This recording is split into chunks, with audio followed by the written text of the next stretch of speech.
My name is Matt Wallace. Welcome to Music Quest. We are here today to visit with a friend of mine named Andy Patterson, and we're going to talk about some music. So, Andy, how are you today? I'm good. I'm snowed in. I've had 3 days off from school, and this is a perfect day to do this. Well, I am very, very thankful that you're joining us. I've told you this before that I've been wanting to do these kind of interviews for quite some time, and we are very much in the process of figuring it out. So your willingness to work with me before I have it all figured out is appreciated.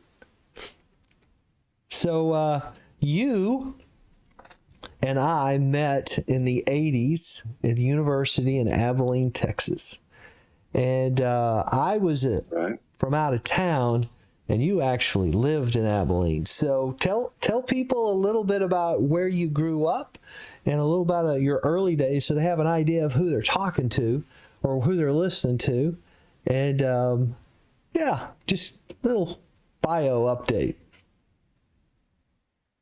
Well, I grew up in Abilene, and my dad taught at the university, one of the universities, Hardin-Simmons, where you and I met. And he was the head of the music theory department. And I grew up around music. Being in Texas, you're not always hearing the type of music that my dad wrote, that my dad taught at school. And I would go to these recitals at 4 or 5 years of age and hear this very aleatory music. But I realize now it really broadened my palette, my ears. And I learned at an early age how to sit at a concert and how to watch the adults and clap when they did that. And I learned that, if you turn your hands this way, it can make a better sound, a bigger sound, because that's what the adults did. And I was in a different world than my cousins, who were, as they called it, more real Texans, because they hunted and fished and things that I didn't do or my family didn't do.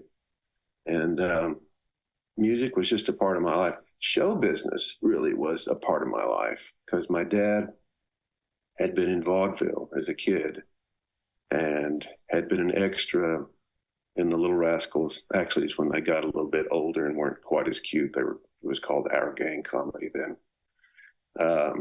But he was an extra in that, and he had his childhood wasn't real stable. But growing up, I was very aware of show business things and always thought that's what I was going to go into.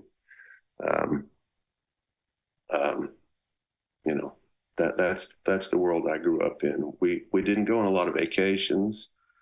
We went on one vacation I can ever remember my entire life in 5th grade, and that was a disaster. So we never did that again. But we stayed home and played music, listened to music, talked about that type of thing, and that was my upbringing in Abilene. So, with that said, it seems like there's almost an element. The name of the thing is Music Quest. The idea that individuals have some sort of unique, personalized interest in music, and I call it a quest. I think most people just think I like music, or they pursue it in some way. But quest may be a little grandiose. But in the way you just described that, it didn't sound like you had much of a choice. I mean, it was part of the family's DNA to participate, devour, and create music your whole life. Is that a fair statement? Yeah, and my dad being a composer, that was never anything I thought about. It never crossed my mind. It wasn't something I wanted to do, or I watched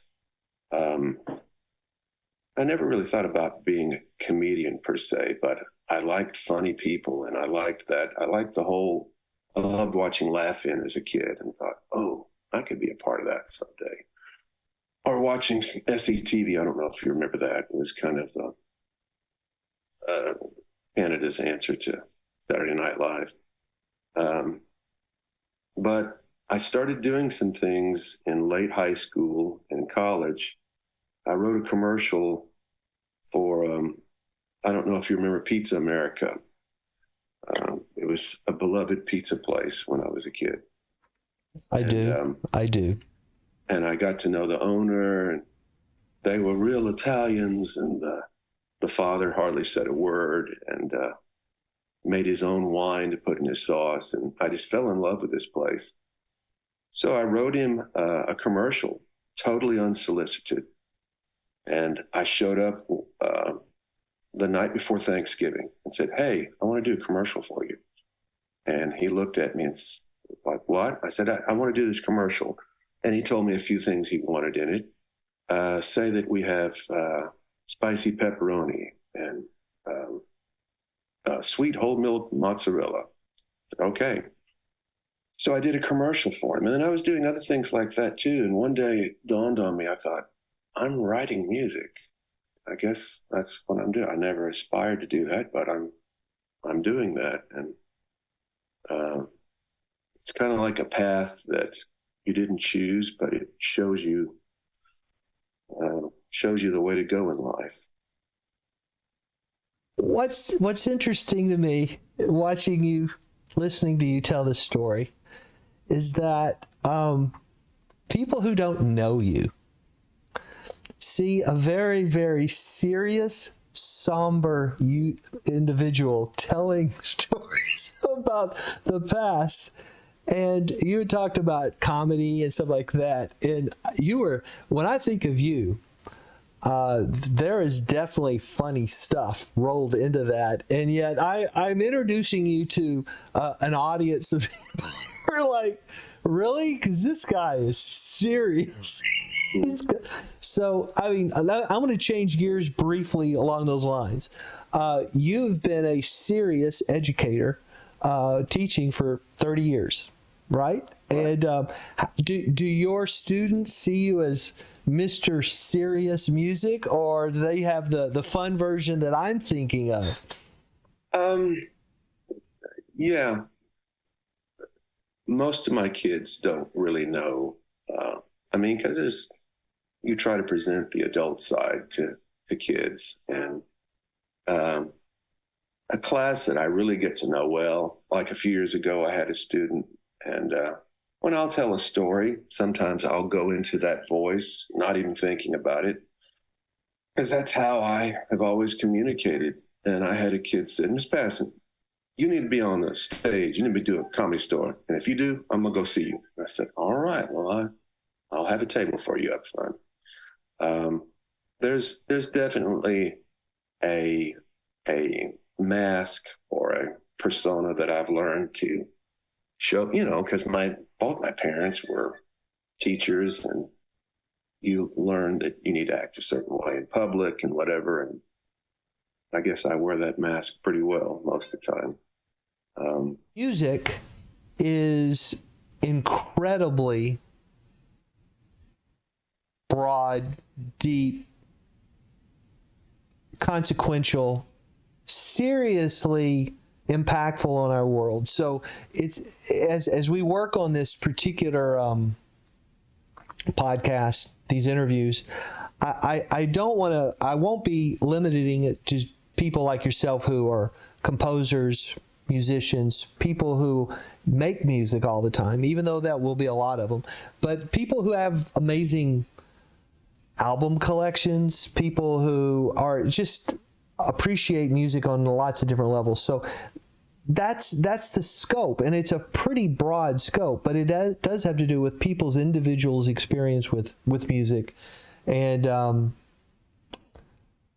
you are the epitome of someone where music is just woven in every aspect of your life. And I want to introduce you to everyone and share some of the stuff that you're interested in. Tell me about, like I said, we've already alluded to this once. You were in a family where entertainment, music was just center stage all the time. How do you equate music to fun? Because that's one of the aspects when people get really, really pulled into the business of the lifestyle of music, a lot of times it becomes work. Tell me about music and you. And I apologize if I call you Andy J at some point, because I know that you are now Andy Patterson, but I know you as Andy J. So if that comes out, just forgive me. But talk about fun and music and how that continues, at what levels. What's been your relationship with music and having fun?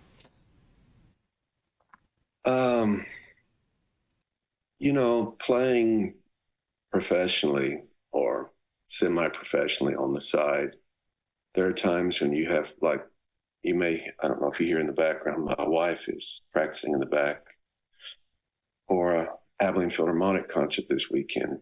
And they're backing up an Eagles tribute band.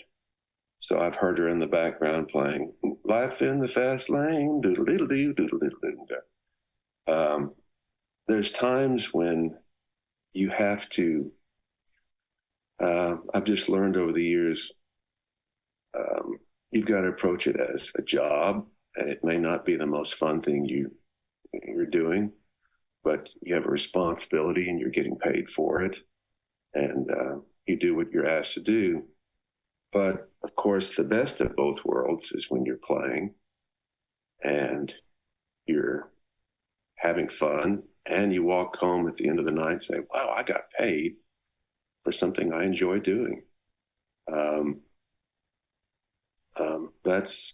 That's when you go, like I tell my students, and not that there's anything wrong or dishonorable with working on the highway or whatever, but when I see some guy out there and he's working construction, I think, well, my life's pretty good. I'm not having to do that, and I try to instill in my kids that I teach that there's so many opportunities in your life, and music might be one of those. I always say I'm not rich, but I've got a roof over my head and a place to go home to every night, and family, and it's Garrett Morris's birthday today. He used to say, "Baseball has been very, very good to me, and music has been good to me."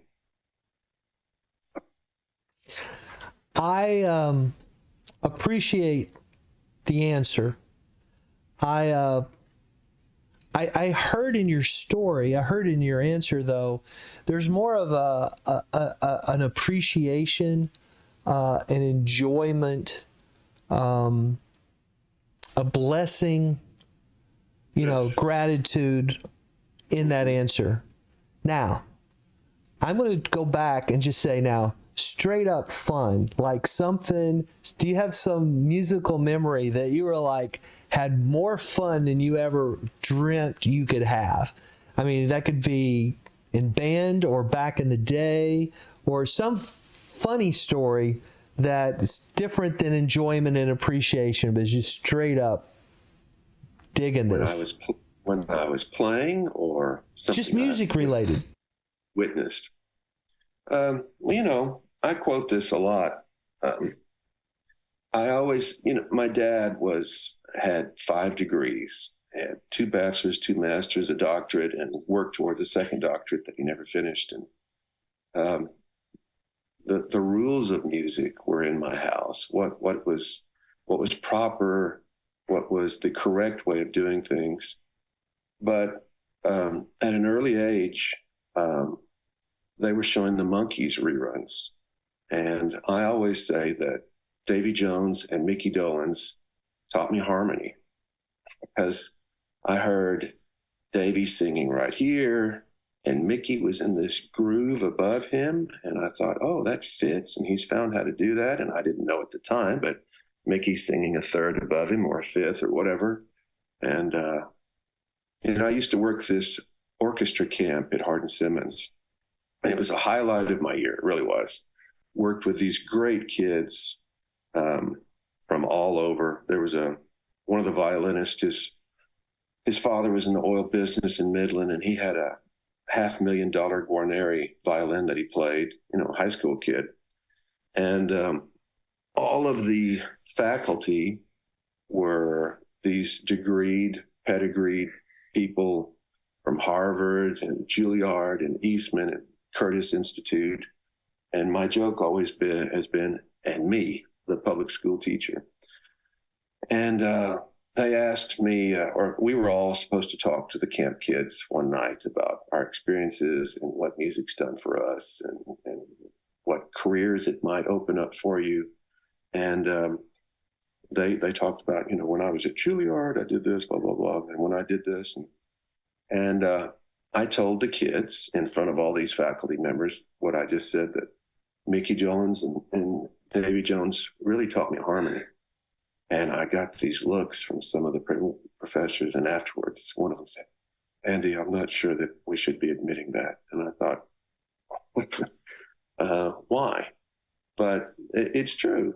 I learned maybe proper rules and all that other kind of stuff later on. But you can get musical experiences from many places. Hendrix didn't have a degree, couldn't read music. Right. Paul McCartney, and those are two people that I really admire. I mean, what Hendrix could have done if he'd lived.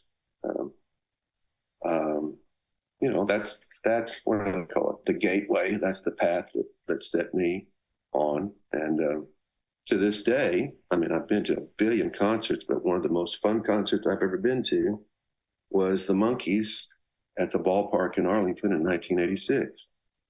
So, that was a good memory. I still think of that. So I'm going to use that as a segue. I got some information from you, some pictures and stuff, and one of the pages that I put up content-wise is some musical influences. I'm going to pull those up and we're going to look at those together. Let's see. I'm going to go here, do this. Here's some pictures. Actually, I think I have a different view that may work. Nope. There we go. So we're looking at, let me back up. I think I may have missed one. There we go. It's you and your wife, you and your family, you and playing trumpet with your boys, and the top right picture is your dad, right? Yeah. I have a picture that my mother took when she graduated, and I think I sent you that one too. And she's holding me. And then when I graduated, I took a picture holding her in the exact same place. Yeah, I don't know that I knew the backstory on that, so I didn't include all the pictures. And when my brother Michael graduated, he's holding me. So a lot of family holding each other up. Yeah. So here's another. You had mentioned the pizza place earlier. That picture made it in there. Yeah. Tell us about this photo. It's you and your boys. Are these your two young boys holding the instruments there in the middle? Yeah. When I first got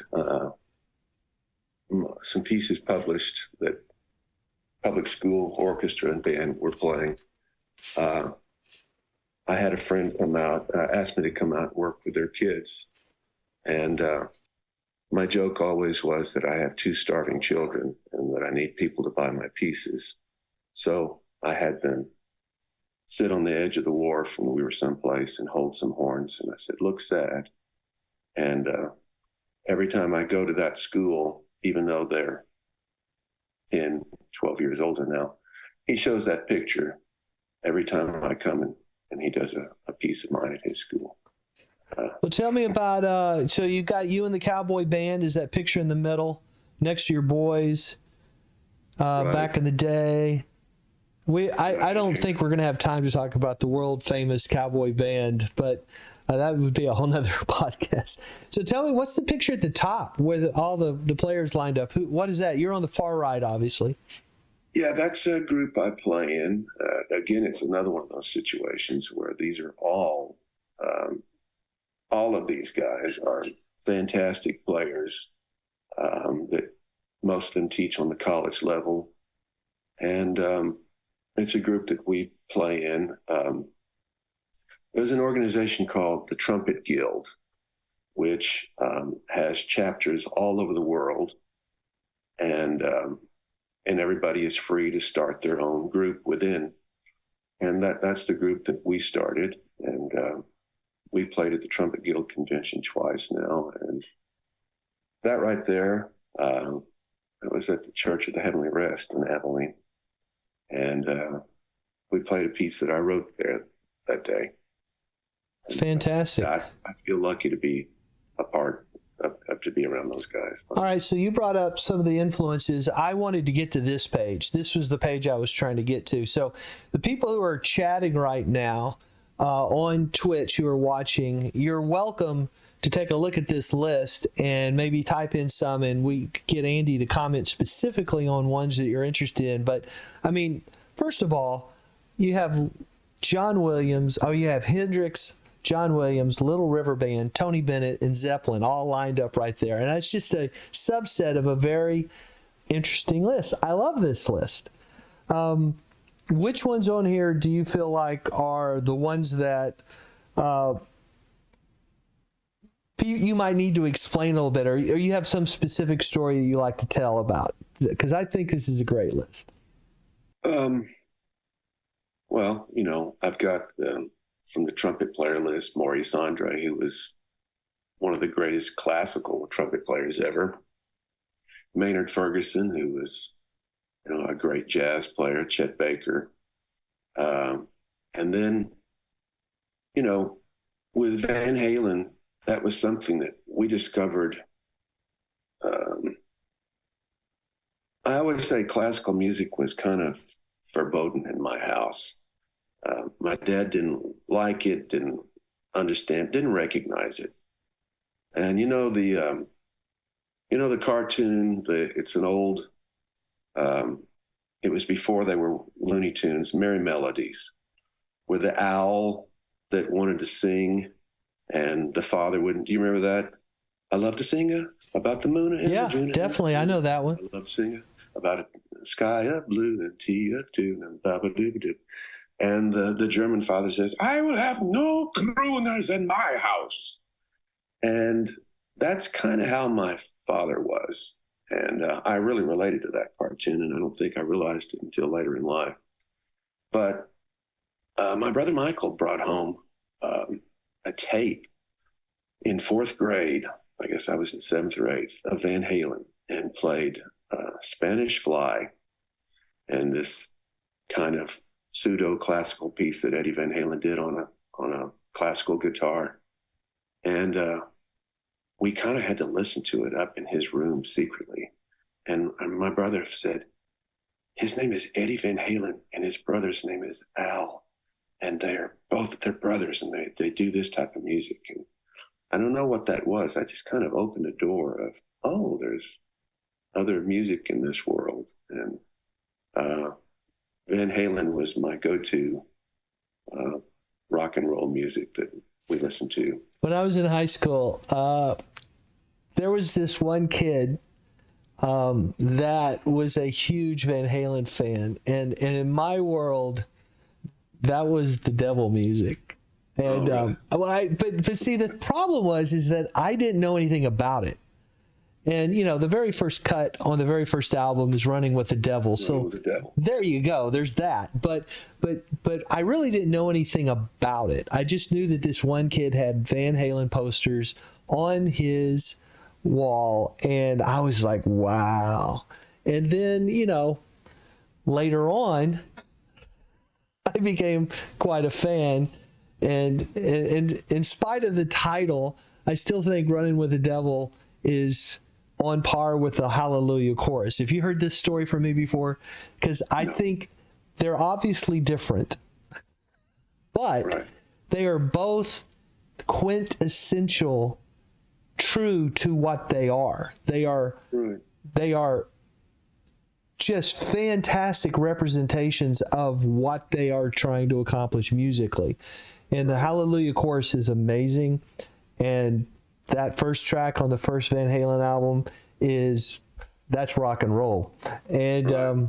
so I always think of that. So go through some. We've got some people. There's, if you can see the list, you can type some in. But we have Nielsen, Earth, Wind and Fire, Steely Dan. Those are some of the ones that. Do you comments on those too?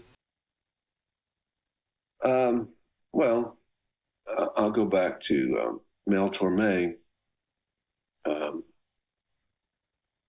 uh, I've long been interested in, aware of, fascinated with people who were before my time. But, it's the old saying, quality always lasts. I mean, when you realize what it is, you go, oh, there's some substance there. There's some quality. Mel Torme was so smooth. What a voice! What an ear! Always in tune, tasteful, and I'm very, the fact that he wrote the Christmas song alone, just um, right there, I have such admiration for him. Um, I was listening to Mel Torme in college, and I remember I was with a group of a couple of girls, and there was one girl in particular that I was interested in. I think she was interested in me, but we were listening to Mel Torme in the car, and I was singing along, and this one girl right in front of me, as if I wasn't here, looked at her and said, "What do you see in this guy?" Like, because he's listening to this awful music that I don't understand. And uh, I've realized that I've long kind of been out of time, out of touch. Sometimes I think maybe I was born in the wrong era. Um, Bing Crosby, I'm a huge Bing Crosby fan. His voice, what he did, the career he had. And then there's a part of me that always kind of wished I was older than I had been. I'd look at Blood, Sweat, and Tears, and I looked at the album cover and I thought, man, if I was just 10 years older, I want to be part of that. I didn't quite want to be a hippie, but I wanted to be in touch with the 70s. And, I guess torn between two times. I'll probably mention this again at some point during these interviews, but one of my highlights is that we threw a party 2015, and my daughter was in a funk band, and the leader of that band was very, very good at making charts. And they did an entire set of Blood, Sweat, and Tears, and there's a 16-piece band, and I always wanted to hear Blood, Sweat, and Tears live. And they did that at our party. I wish you could have been there. It was incredible. Cool. Yeah, that's cool. Yeah, I know it's not always looked upon well, but we used to go to a karaoke bar, and I don't know if you guys went with us or not, if you, Miriam. But my warm up, because it was easy on my voice, and I should have put him up there too, was Willie. Because I didn't have to work hard at that. It was just kind of a warm up. I grew up dreaming of being a cowboy. Um, and That message that popped up on the screen, you can't see the name, unfortunately. That was Dell Mixon saying that's why she loves you so much. Hi, Andy J. Hey, Dale, how are you?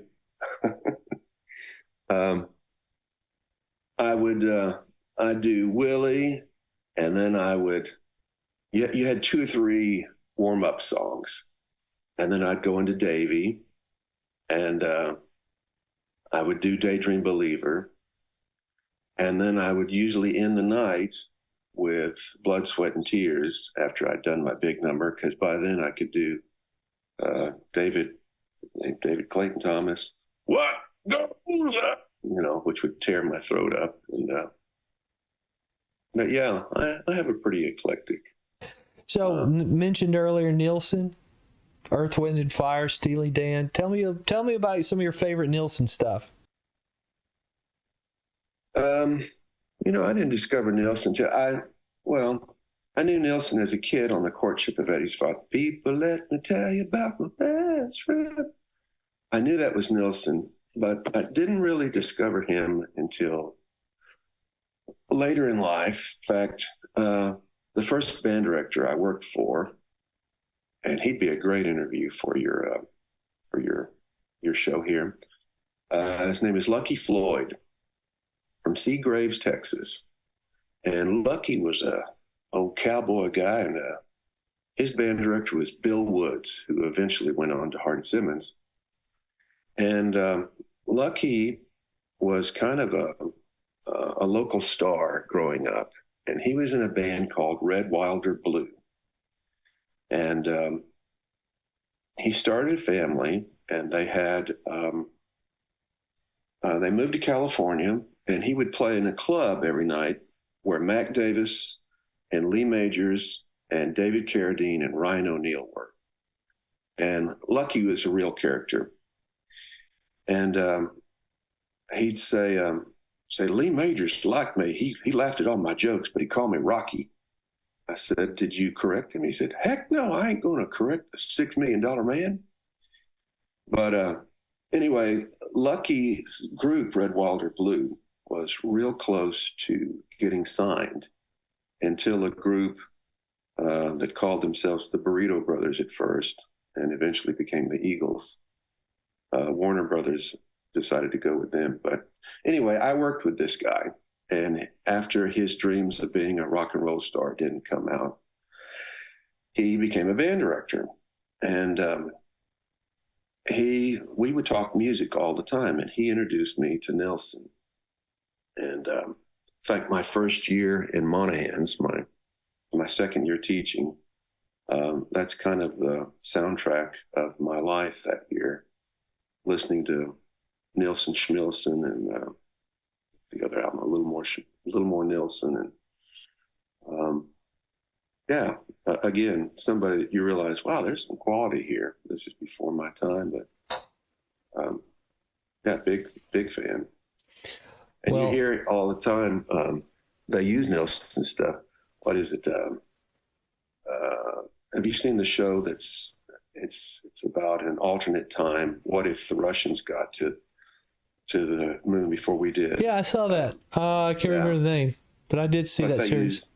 Bang, bang, shoot 'em up, destiny. That Nilsson song about going to the moon. Yeah, I remember that. Yeah. So, we had one of the chatters making comment about the Daydream Believer. Explains why Davy's on your list. Oh, yeah. And I'll have to credit Steve Linder with this, but we used to joke about the stages of Davy's career. There was young Davy when he was still very in tune with his British roots, and he didn't put the ERs on the end of Daydream Believer and when he'd been here a while and he was an older man and his voice was different, he started putting the ERs on it, and his vibrato was a lot wider. Daydream Believer and Homecoming Queen. And I used to do both versions at the karaoke bar. Nobody knew what I was doing, but they just didn't have appreciation for what quality and nuance was going into the performance. Yes. So talk to me about Steely Dan or Earth, Wind and Fire. Oh, big Steely Dan fan. The jazz chords that Donald Fagen used. And I remember you telling me once that your mother was not a huge fan of Steely Dan, or thought the lyrics didn't make sense. No. My And mom, we had Steely Dan when I was growing up. I don't know. Maybe she oh, did say those things, but I don't remember okay, that maybe. part. That may have been someone else. But yeah, I feel like if you don't get Steely Dan, you don't get music. And there are people who do and people who don't. Um, uh, I don't know if you ever listened to Mark Maron's podcast, um, but I I appreciate some things that Mark Maron says, his outlook on the world, and you know, equality for people and things like that. But every so often he'll rail against Steely Dan, and then I have to stop listening to Mark Maron for a while because I feel like if you don't get Steely Dan, I'm not sure I want to be around you. Well, I appreciate you sharing this list with me. This gives people some idea of kind of where you're coming from. I'm going to move through this and share some other things that may feel kind of random, but you sent a project that you've been working on, and this is going to seem, you're going to have to explain this one for people, okay? Okay. Tell people about this.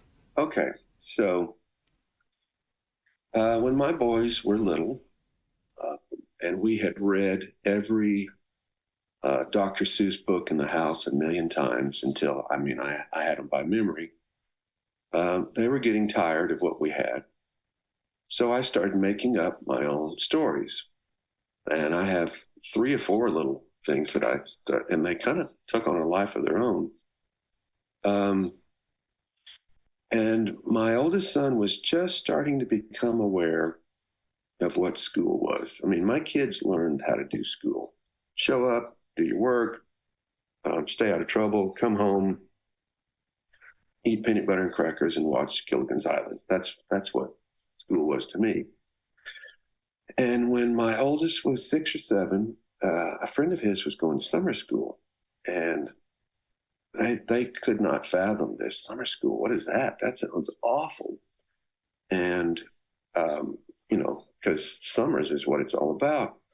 And they said, "Is there anything worse than summer school?" I said, "Well, as a matter of fact, there is. There's a thing called basement school, and it happens underneath the school." And the more scary and crazy I made it, the more they loved it, and they would ask for it every night. And I would just wing it at first, but I found myself um, starting to plan out my stories on my evening walks. I said, "Okay, well, I'll talk about this tonight. I'll talk about this." And my youngest son, in the most lucid frame of mind, sat up one night in the dark, because we would lay in bed in the dark and tell these. And he sat up and he said, "Dad, you need to make this into a story. You need to make this into a book." And you kind of see things through your children's eyes. So immediately I said, "Okay, I will."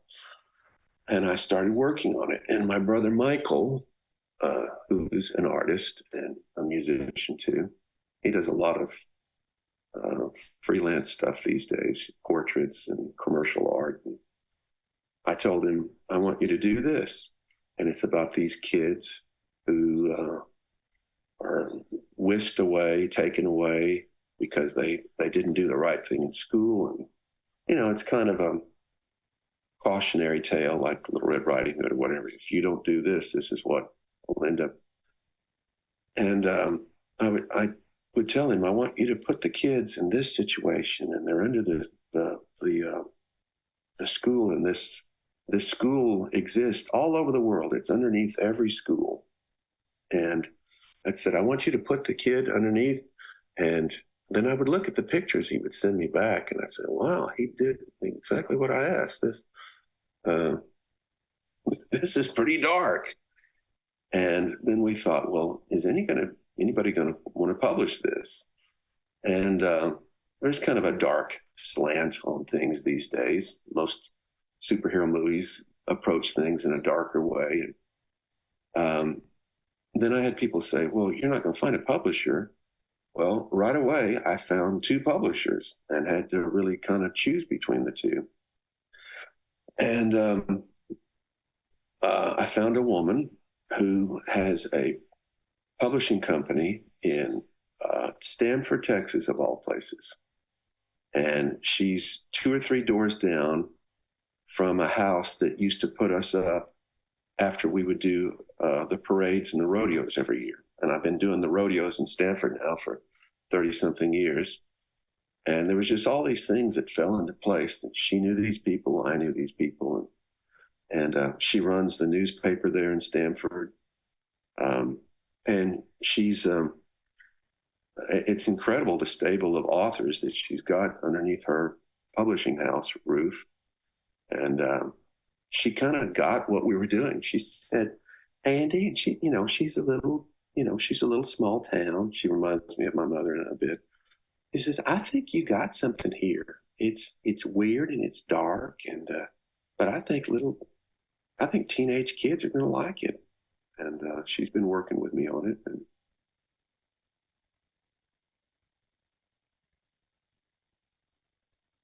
oh, and I should say, uh, it was just a book. And then my oldest son said, "Dad, you should write some music." And again, seeing it through his eyes, I did. And I wrote something and got him to sing on it. Yep. So we're gonna play some of this, and I'm not gonna play the whole thing, but this is out on YouTube, and we'll see what people can hear. There's a place neath the school when you've shown you're a fool. Deep below, it's a place known as basement school, where the bad kids all go, 'cause they won't learn the flow of the life we must live in that basement school. Never leave, never go from the door far below.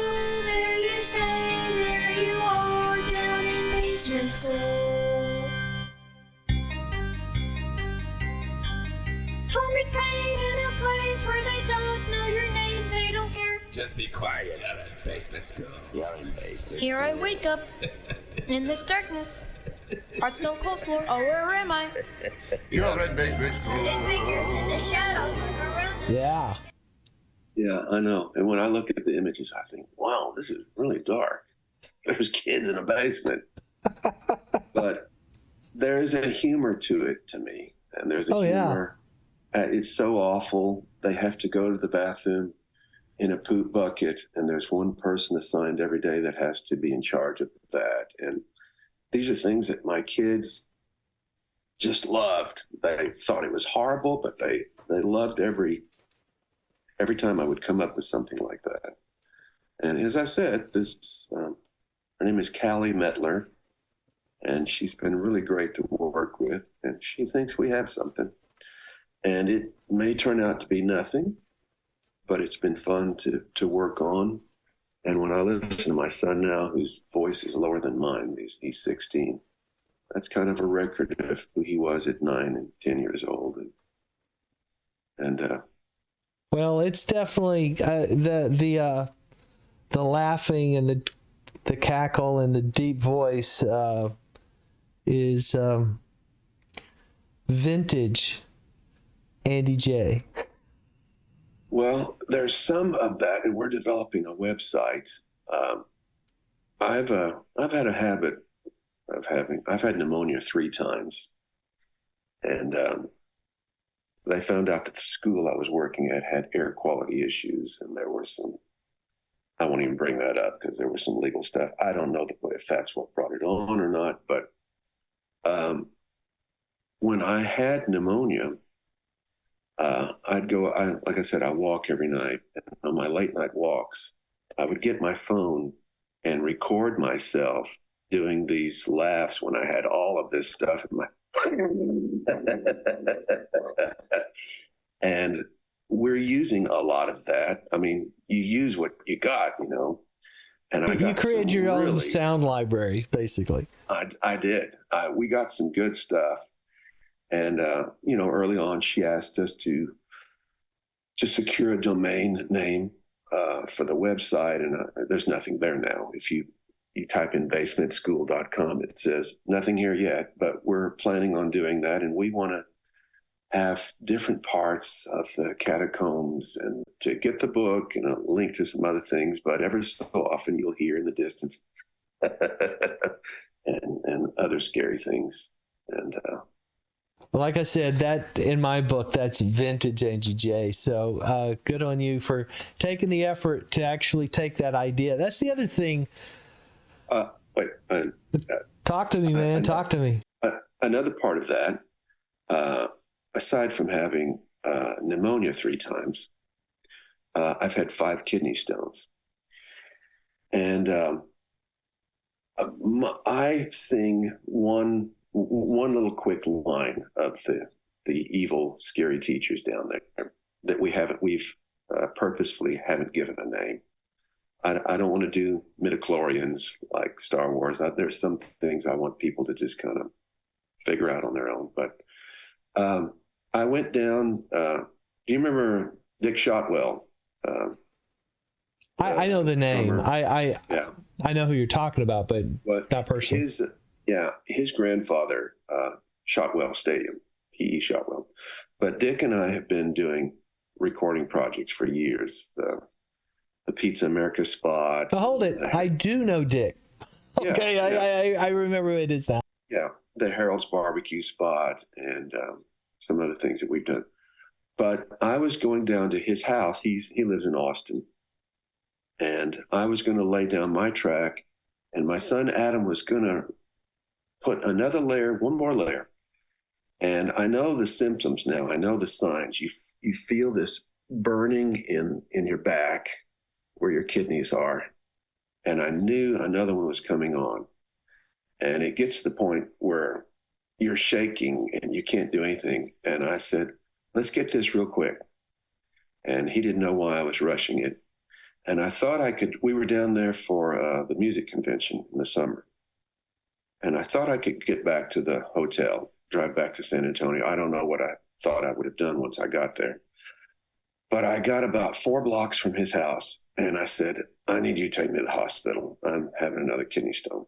And Dick's, he's a school nurse these days. And he took me to the hospital, and I had the whole day and sweated it out. And it's a horrible thing that I won't even go into. But I finally got home about 10:30 that night, back to his house. And I said, I'm going to make that part of the book also, that they feed the kids down in the basement kidney stone cereal. And we even there's a part of the art that I sent you as an advertisement for kidney stone cereal. Stays crunchy in milk. And anyway, as I said, the story has kind of, I had to pull it up. I'm sorry. It took me a second to get to it. It's over there on the left. Right, yeah. So that makes a lot more sense now, bud.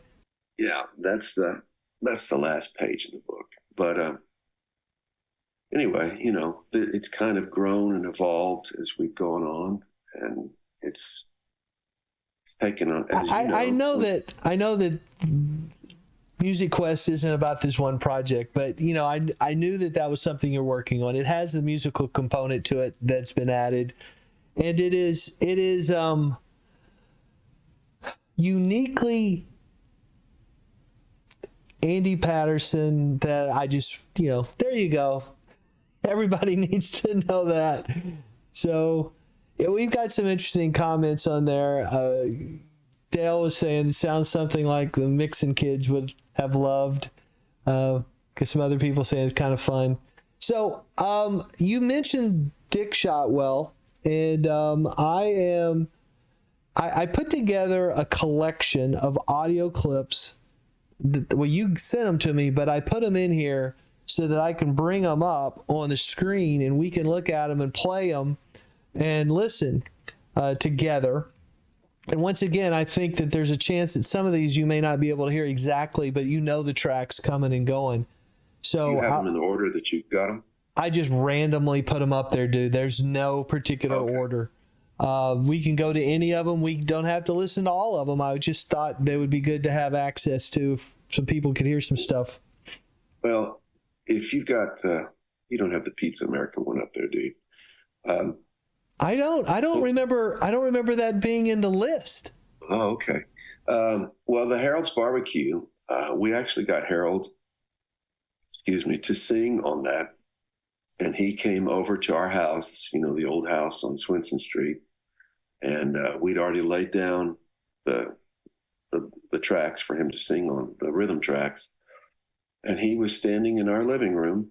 And we also had some members of his choir, background singers. And I was wondering who did that. I was like, yeah. Because it's good. I like it a lot. So we're gonna play it now. Like I said, Andy, I'm afraid you may not be able to hear it, but you can see where it is. Okay. So everybody, listen. This is Harold's Barbecue is a very, very famous place in Abilene. And they made a movie just recently about Abilene High winning the state football championship, and Harold is a central character played by Lawrence Fishburne in that movie.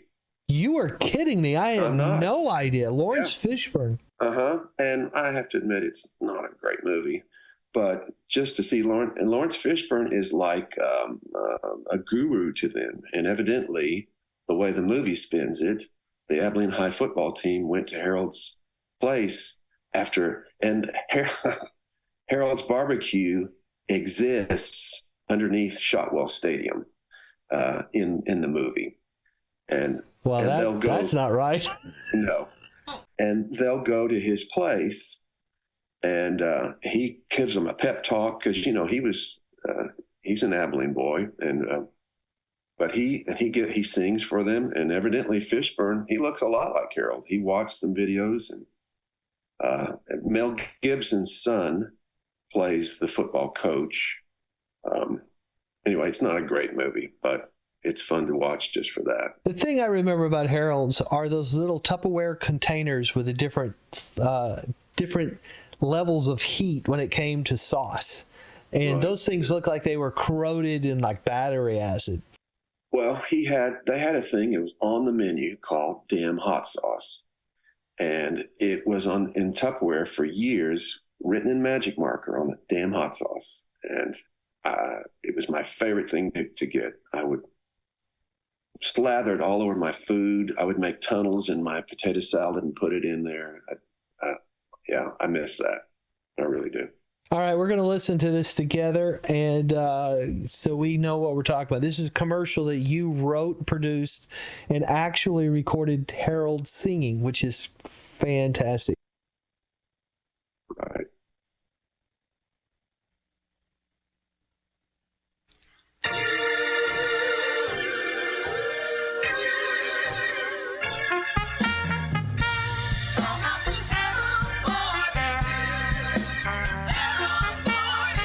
Come and eat with Harold and his family, 1305 Walnut.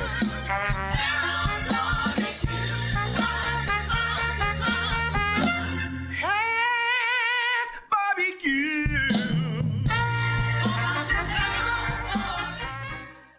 So that was you playing the trumpet. Yeah. And who played the organ? Mike Schuler played the organ on that. Mike Schuler, the piano man himself, still out in Abilene playing. Yeah. Mike did that. Well, that's fantastic. Well, it's more fun to hear that commercial now that you have some background in what maybe Harold's is. I mean, like people from Abilene definitely knew what it was. So what else on this list? What do you want to fire up? I mean, we can go through all of them. I'd like to hear the story on it because I don't know the story on all these. Okay, so the next one, and when I was teaching in Lubbock, there was a guy who he wore the Tom Selleck Hawaiian shirt every day and flip-flops.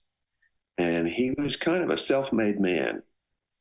And he was from Post, Texas. And he had been a DJ in the early 70s. And he has a voice like this, and he's got a goatee. he he was just a different guy. He had a vision of things, and he, as I said, he grew up in Post, and he had a love affair of his town, like kind of like I do for Abilene.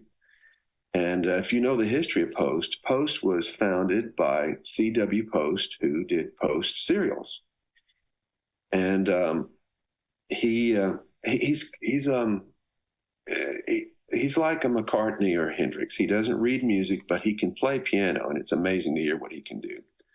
And he's very prolific. He writes books and he paints, but his oldest daughter, or his only daughter, was in my band. She was my first chair flute when I went to Lubbock. One of my favorite students I've ever had. Great kid. She's in her 30s now. She just had her third child, but great family. And I just clicked with them immediately. And he called me and said, I'm doing a musical and it's going to be about Post. And he had plans to build this outdoor amphitheater like they have up in Canyon or Amarillo, Texas, that musical they put on every year. And I've told him this story too. He was going to come with a demo of things that he'd written. And since he doesn't read music, he wanted me to take them off and to expand them and to orchestrate them. And again, this is something I told him. But I told his wife, I said, I don't know if it's going to be something that I can do or if it's going to be any good, but I want to help him out. And he played this overture for me. And you could hear clearly, this is an overture. Hey, this is pretty good. And then he had a ballad. Hey, this is pretty good. And then he had a dance number. And I remember looking at my wife saying, I think he's got something here. So I spent about 9 months taking this off and orchestrating it for a small orchestra. And we went to Lubbock, and I hired some great players. A lot of them were Texas Tech professors and other people, some Hardin Simmons professors. And we recorded this, and it's now a show. And he built this outdoor. If you ever get out to Post, you won't believe what is out there. It's like a mini Disneyland out on a dirt road. And they built every aspect of it. He painted the doves indoors. You ought to look that up. Look up Ragtown Gospel Theater. So Post is between Abilene and like Lubbock or Amarillo, yeah. Right? Post is about 40 miles from Lubbock. And, it's close enough to the big city where you're not too far out there. And they put on these shows and it's not just this musical that he wrote. He puts on, he's written about 30 musicals that are all biblically based. The Gospel of John and Saul the Apostle and all these things that he's written. And he writes the libretto himself. He writes the music. He stages the production, and he's gotten some help from South Plains College and Tech. But with their lighting and their sound system, he's really a Renaissance guy. And so I, Mike Anthony. But you know the bass player from Van Halen? Michael Anthony is? Oh, okay, yeah. I think he's from... It's a different Michael Anthony. Yeah. He's from California. But anyway, I wrote this out for him. And this is actually a raw track of the overture, but it kind of gives you an idea. Yeah, I don't know if we're going to listen to the whole thing, but I am going to go ahead and play some of it right now. Here we go. 4 minutes long.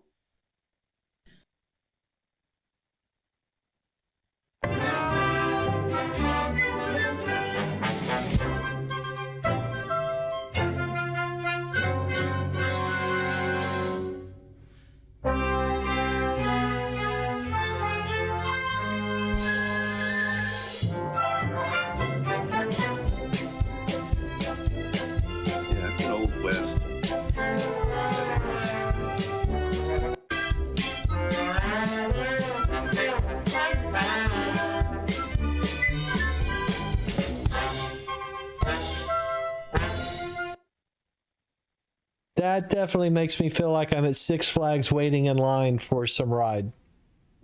Well, I'm telling you, if you ever get out to that area, they do shows on Fridays, Saturdays, and Sundays. The production he's put on out there, the thing that they've created, it's amazing. I mean, if I didn't have anything to do with it, I mean, I just arranged the music and, took it off the tape for him, but it's really something what he's done.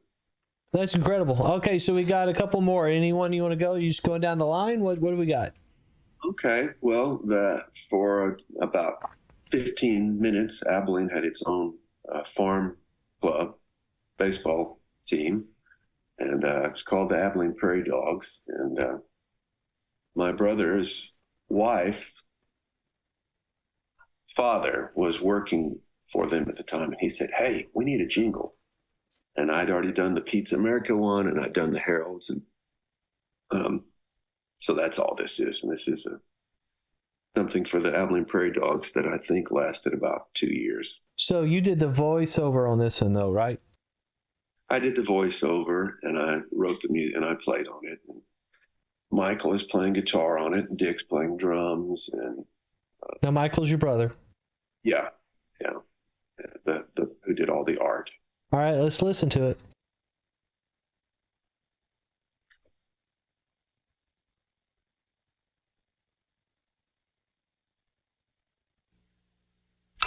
It's coming to Abilene.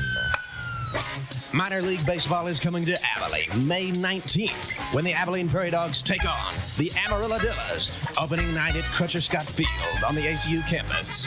And right now until opening night, you can buy tickets at the First National Bank branch inside HEB or call 673-PDOG. That's 673-PDOG. Abilene Prairie Dog Baseball.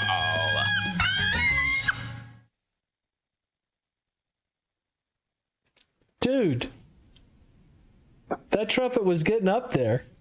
That's not me on that. There's a guy named James Mars who was a screamer when I was in school. I mean, he was a freak of nature. Doesn't even play his horn anymore, but I got him to play on that for me.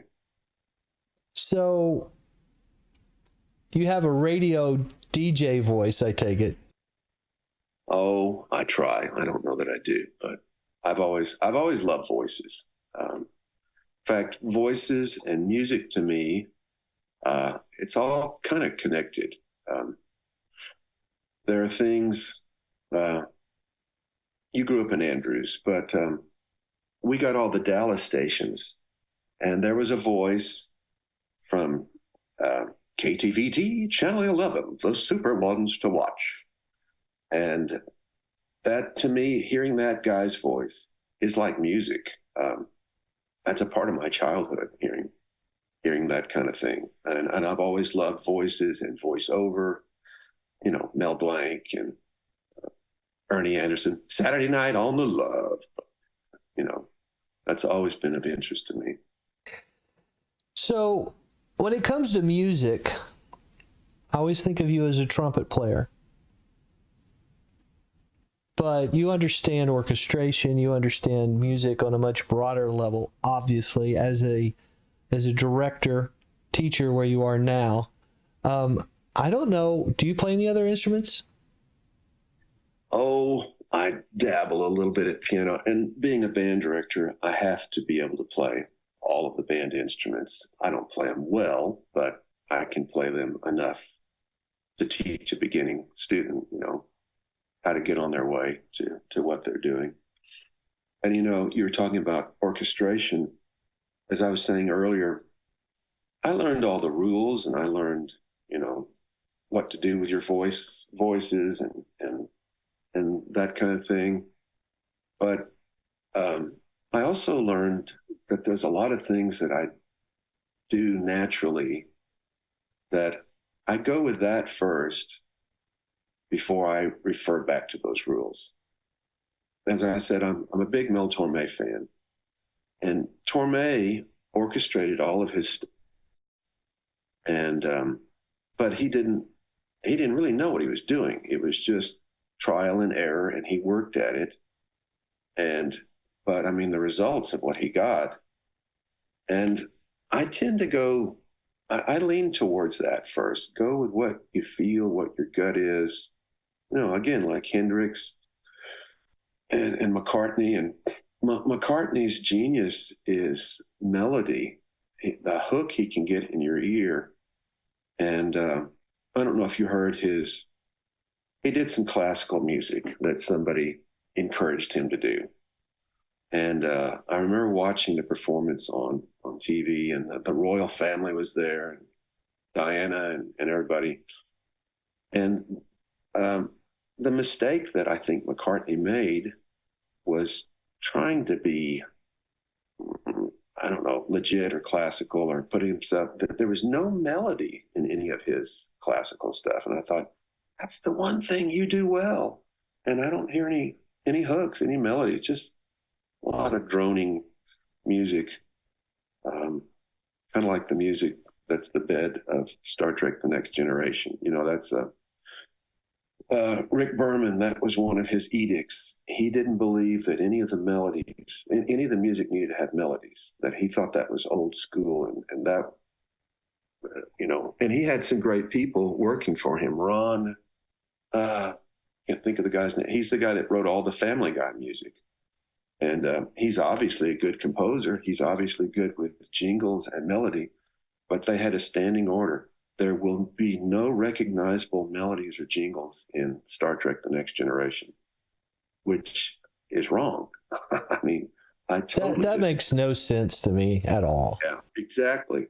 And that was one of the great things about the original show. There were original hooks that emotionally you identified with. A fight scene or a love scene or whatever, that thing that everybody that Jim Carrey even used in a movie. Yeah. Anyway, I tend to go with my feelings and my gut first, and then I go back and look at it. Okay, is this right? Is this going to be acceptable? And tell me about this brain punk thing. Well, as Keith Hale told me he had an idea for a website that's devoted to improv. And I have to admit, I'm still not sure how he's going to pull that off, doing improv online. But I mean, I want to see it. And I grew up very much identifying with TV theme songs back when that was a thing. The Addams Family, Mannix, the Monkees, Star Trek. That was, I'm kind of ingrained in my head, because the commercials I've done, they're supposed to be 30-second spots. And you're supposed to, you remember Michael Henry Thomas, who used to do, he was a musician in Abilene. And am I saying the name? Michael Henry Thomas. He told me, you need to make your spots at 29.3, because you're always going to have some bumper at the beginning and bumper at the end. And I'd write something, and sure enough, it'd be almost like 30 seconds. Sometimes we'd have to compress it a little bit, but I think it's Michael Henry something else. Yeah, Michael Henry. Yeah, can't remember that last name. Anybody from Abilene on line that can tell us who that is?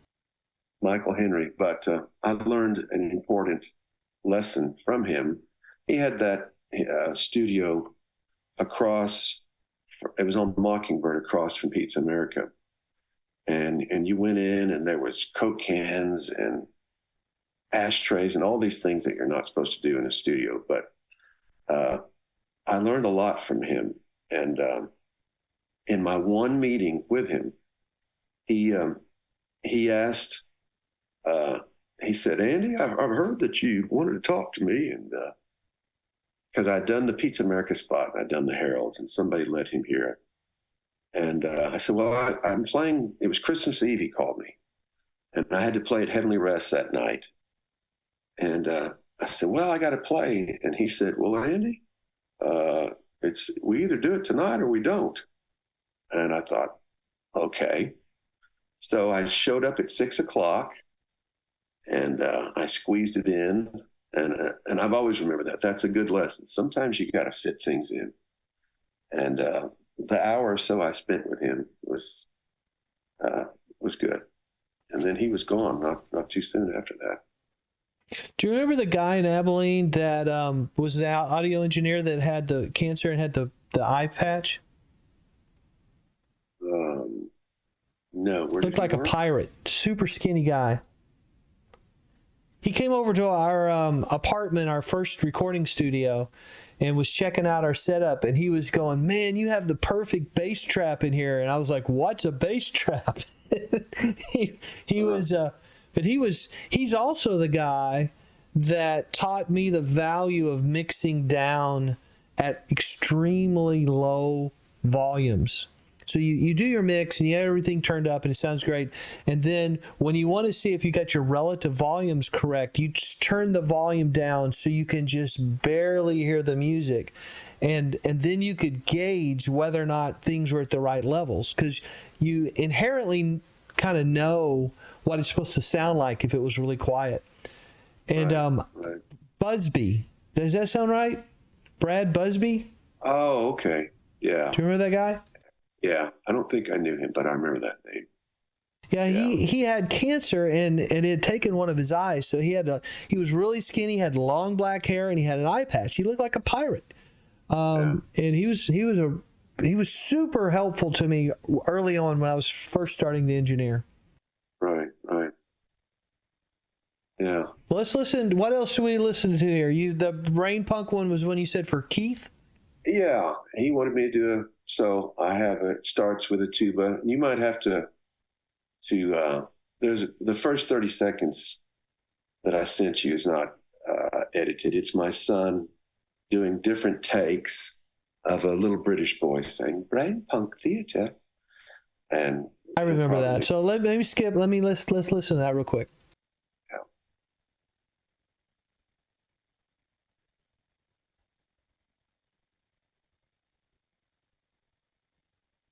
If you go about 25 seconds in.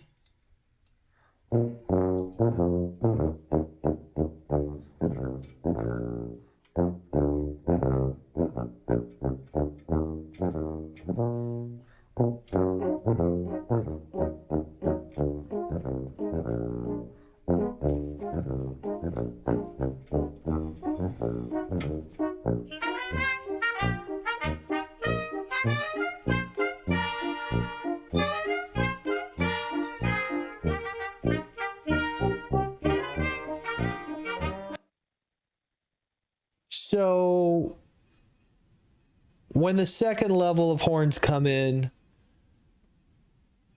I can't help it, but it's very there's a Monty Python overtone there. Yes, I know, and that's what I was thinking of when I did. Yeah, that's what I was thinking. Very, of. very nice.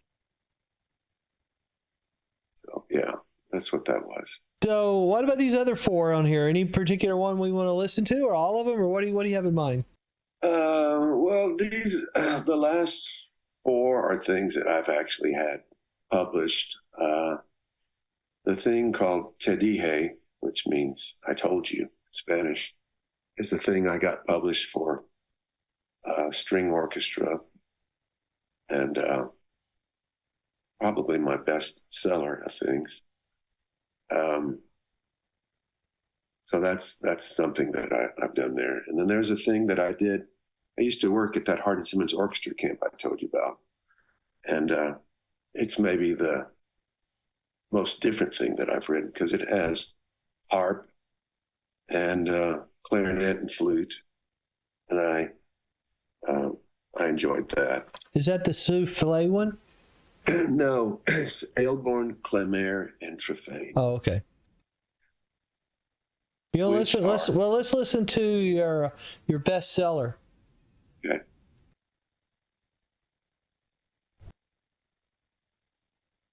We won't be able to listen to the whole thing. We'll just listen to a little bit of it.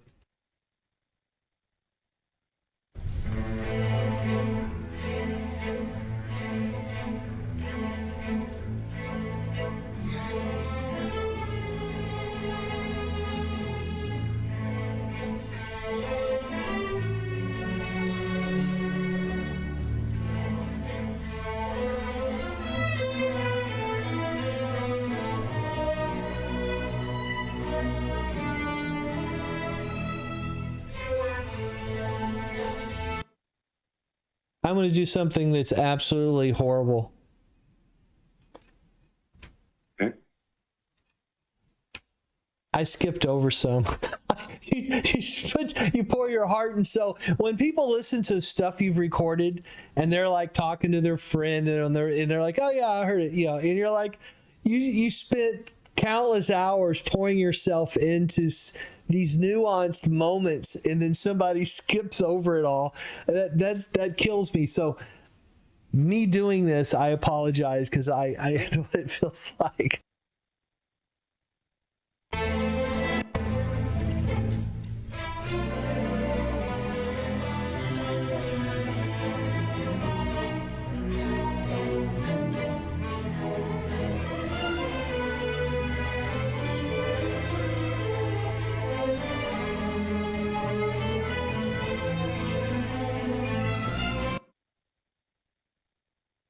Tell me about the first time you heard that performed, where you actually heard a live performance. You weren't recording it. You weren't working on it. It was a finished piece, and someone was performing this piece of music that you happened to do.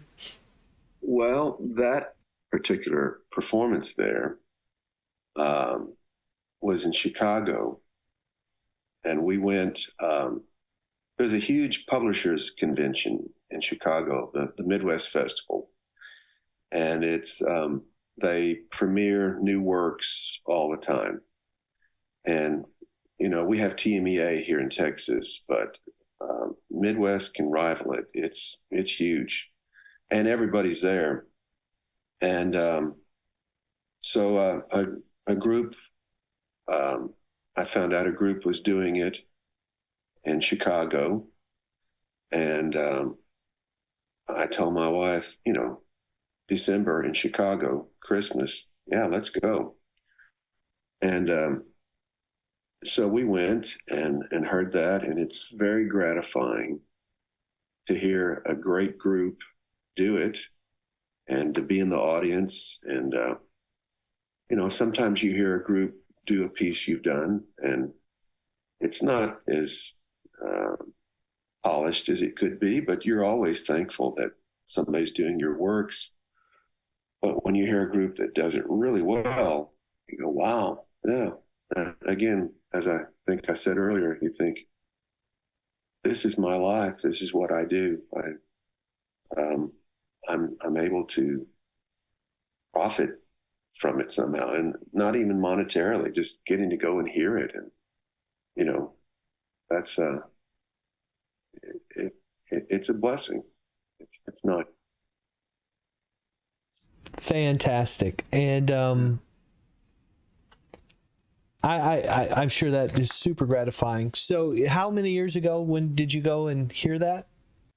That was maybe 5-6 years ago. But, the first, I was saying earlier, I didn't really intend to be a composer. I didn't think about doing that. And my wife's group, my oldest son had just been born, so this was 15 years ago. And you have to get invited to go to the Midwest Festival. There's a judging process. You have to enter your tape, and it's quite a thing to get invited. So if you get invited to play Midwest, it's a big thing to begin with. And as I said, it's a publishers convention, and you usually have people write pieces for. They perform new works, and there's all of these people out in the audience saying, "Hey, I like that, and I'll buy that." And there's also publishers in the audience. And a friend of mine who's incredibly prolific band composer, Willie Owens. Willie has written hundreds and hundreds of pieces, and he's very well known in the band and orchestra world. He said, go and print up 1,000, get yourself a business card and print up 1,000 cards and give them out to everybody you see. And so I wrote her a piece. She said, write a piece for me. And I love spicy food and I like Latin music. So I wrote a piece that I eventually called Cook It Hot or Get Out of the Kitchen. And because that's kind of my philosophy when I'm eating these days. I've grown such a palate for it. If it's not spicy, then, then get away. And it became a big hit for me. And there was somebody who approached me in the audience afterwards from Lux Tempo Press. And Tempo Press used to be the uncle of this man used to be the librarian for the Detroit Symphony. And they started their own business. And he said, hey, we like what you did. And we're interested in having you on the ground floor of a new printing company, publishing company called Tempo Press. And we want you to be one of our stable of composers. And I gave him a business card. And that was the only business card I gave out the entire convention. I still have a drawer full of them. And that just kind of set me on the path. And now I have 2 other publishers that I have works through. That's fantastic, man. Again, it's not something I set out. Well, you needed that one card. You needed that one card. That's all you needed. It's not something I said, I'm going to be a composer and this is what I'm going to do. It just kind of, it kind of steered me. And so I have a question. I know that you were talking about hearing that recording, and obviously when you were in the audience, you weren't there to record your performance, but when it comes to recording, what particular system do you use? And the question came in from Jake Martins. I can tell you, and here's a story about that. So I'm a big fan of this little Tascam. And I've gotten some great recordings out of it. You're probably familiar with it too. It's got the 2 mics on top. Again, referencing that Hardin Simmons camp that I do, there's another piece that I almost sent you that I called Classical Meets the Classics. And it was early on when I was working in that camp, all of these professors and me. And I wrote a piece where the premise is there's a string quartet and they're playing something very classically, it sounds very legit, very classical sounding. And one of them goes off track and starts doing something else. And I had the cellist started going playing Purple Haze. And like in a cartoon, a Bugs Bunny cartoon, if one person does it, everybody starts doing it. So they start playing Purple Haze, and then the leader of the group gets them back on track and they start playing their classical stuff again. And then somebody goes into In-A-Gadda-Da-Vida, and then they get back on track and Smoke on the Water. And it was a fun piece, and it was real well received from the kids. And to hear their professors doing classical and then doing some rock and roll, and then we did some AC/DC, Back in Black. But that performance didn't get recorded because those guys, in my opinion, and I'm somebody who benefits from, copyright laws and all that, but I feel like we can take that a little bit too far. And they were paranoid about recording it and music rights, because I had Iron Butterfly on there, and I had who did Smoke on the Water, Deep Purple and Hendrix and all this stuff. And I said, yeah, but who's going to hear it? It's some kids at a camp and us, and I'd have a recording for posterity's sake. And I didn't get a recording of that. And they were always real. That legitimately sucks, man. Yeah. And, well, it's kind of been pirated. Some people started copying it. And I heard it was being done at other music camps and things. I thought, hey, I don't care if you do it. Just get me a recording. I want to hear it. And so after that time, and I never could get those guys to record a performance. They were, I don't know, real gun shy about that. I started recording my own thing, and I would set it up in the audience and have somebody press the button. So I would get a recording of my performances. And I did that camp, I think 12 years, and I have a recording of 11 of them. And I didn't get that first one. But yeah, that's something that I use a lot. That reminds me though, a lot of your musical career, if you were going to record or have recordings of stuff, it would be typically a stereo recording of a live performance. When you have done multi-track, I know, we multi-tracked when you and I were just super young and we recorded on my multi-track, but did you ever, have you done a lot of that in later years since you've been in the band world? Well, really, we needed to have Dick on here on another feed because he's the one with all the equipment and he's got an incredible warehouse of stuff. He has an analog board, mixing board that he got from a studio up in Maine or Connecticut someplace that Donald Fagen used for a while. And everything I've ever done is with Dick. And I have to admit, I never ask the questions. He'll say, hey, this is a so-and-so Sennheiser mic. See, that's what I had in mind. I didn't think you were really into that part of it. You were on the orchestration. What are we doing? Trusting somebody to hit the right button at the right time guy. And I'll always go, okay, great, man. Yeah, I don't know what it is, but I'm sorry. I can't help you with that end. No, it's all good. So this it would be a good guess for you. This do you want to listen to another one of these, or you want to move on? Okay. I got some other questions I want to ask you too. Yeah, you bet. The British Mystery Theater is another thing that I did that it started out as a theme song, and then I expanded it and put a fugue in the middle of it that represents the unraveling of the mystery.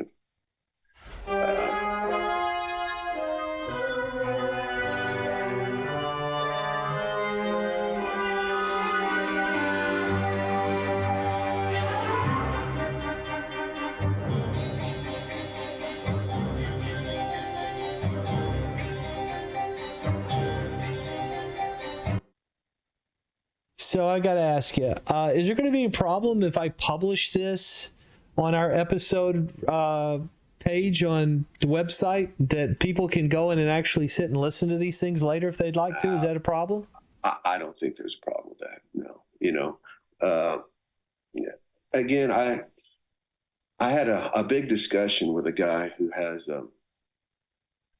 thousands of works in public. He works in the business, and we talked about that. There have been little school performances of something that I've written that somebody puts up on YouTube, and because it meant something to them, and they're not profiting from it. They're not trying to rip me off. They're not trying to rip the publishing company off. They're just putting something up that means something to them for posterity's sake, and they didn't get my permission. They didn't get the music publisher's permission. But again, I feel like the genie's out of the bottle, and it's really hard to police that. And there are other ways to monetize yourself. There are ways to protect yourself. I'm not saying that people need to be ripping off and all that, but to me, it's free publicity. You know, your stuff's out there. Um, um, I have a friend who was a working musician, and his estate will not let his stuff be up. I had a blog entry that I did about him after he died, and I had little 15-second sound clips of his stuff. And I was told I needed to take it down and quit doing that. And now 10 years has passed and nobody remembers that person. I don't know. I just think, yeah, you brought up a hot topic with me. I think we go a little overboard with it. And I mean, bringing up Hendrix again, his half sister that he knew for, I don't know, maybe a year of his life before he died, she's in charge of his estate now. And I think she's done some damage to his legacy. You can't, none of those videos are online anymore. And you hear his music so sparingly. And I talk to students I have, and they have no idea who Hendrix is anymore. And that's sad. That is crazy sad. And I think knowing you and knowing how you actually love music and you want people to enjoy it, that's really at the heart of your approach on it. I mean, obviously, there is a time and place where you do protect things and you get compensated properly. But yeah, right. You want people to enjoy it. And it takes some of the fun out of it when it's so over the top litigious. So yeah, I'm with you, buddy. So much business involved. And it's funny. I'll find something of mine that's up on YouTube, and I'll write them a little comment like, "Thanks for putting it up," because I think it's nice. If it means that much to them, they want to put that up. Yeah, great. So, I mean, I want to go back to like a core idea here. And we've talked about it so many times, and you've already answered this question in multiple ways. But, I mean, how would you answer just the simple question, what do you love about music?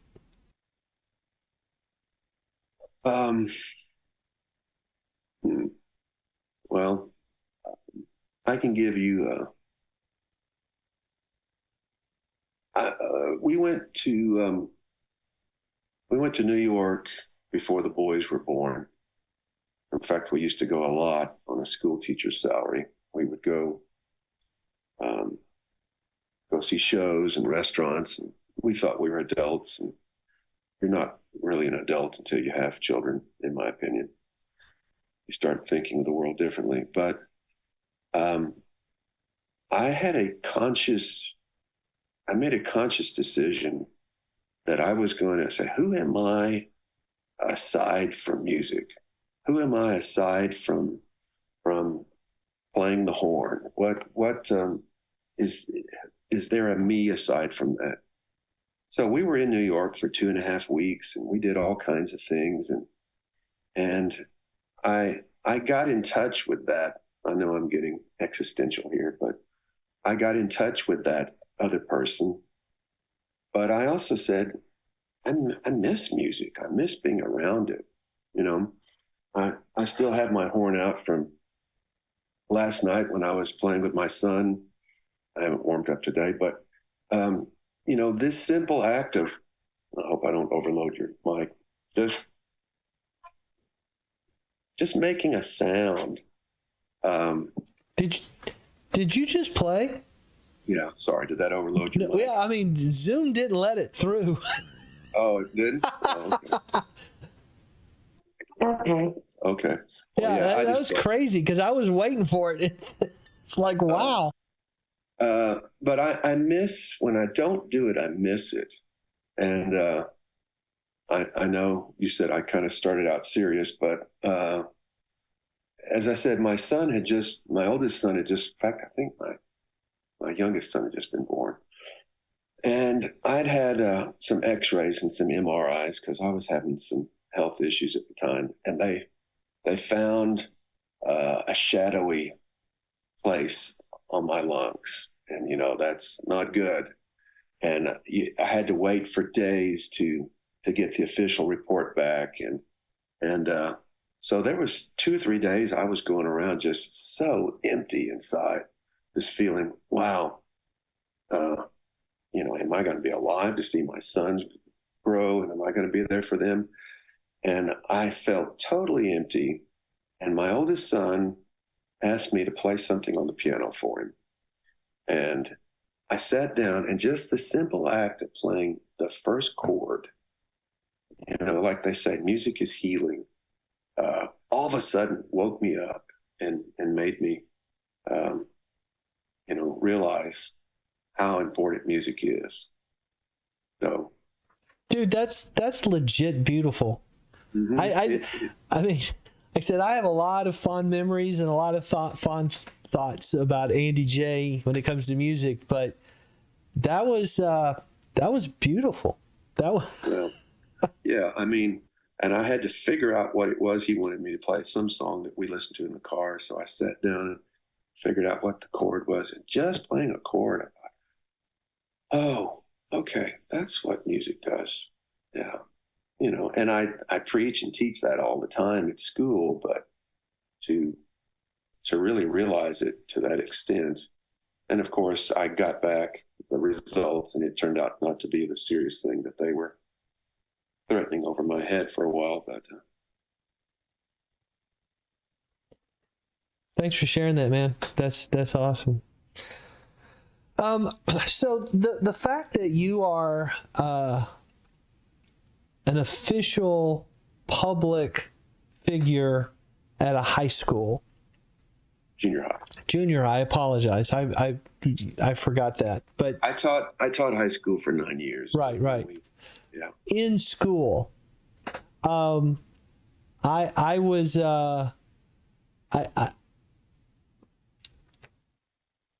I was encouraged to not play a song that you and I recorded back in the day, because it created problems for you in potential situation.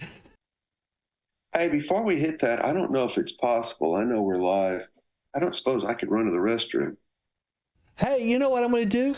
I am going to put up, I'll go back to, and I'll play one of these previous clips and let it roll. How's that? And in the fact